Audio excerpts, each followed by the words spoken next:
I think the one thing you need to be looking for when you're like looking for partnership in any sense, whether you're starting a prayer room or an all nation initiative, is that you want to have common goals.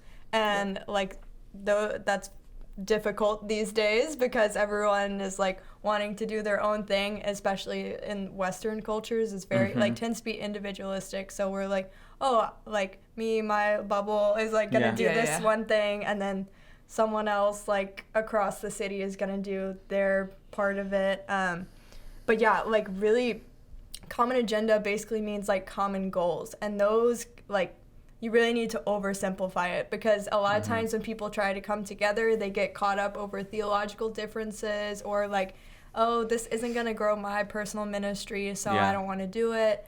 But like really those common goals can be super simple. Like, hey, we want to see everyone in our city prayed for. Like that's something that all Christians can agree on.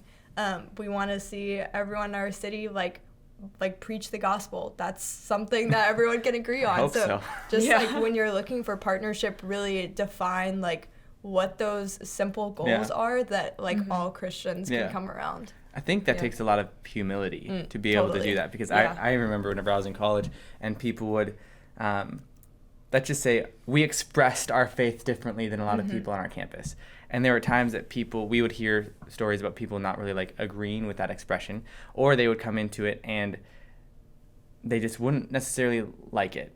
And then it's really easy at that point to kind of like pull away and be like, well, like I disagree with you. And then there's this separation that's caused. But if we truly do want to have a common agenda that kind of comes underneath, I'm willing to humble myself. And even if we disagree on an expression of our faith, if we disagree with how we think things need to get done, it's like, no, I want to see everyone reached. I want to see everyone prayed for by name. I want to see everyone do this. And I'm willing even to allow people to go into another church, another ministry that maybe I don't even agree with everything with. But because this is for the kingdom. This isn't for my personal kingdom. This is for the whole kingdom of God.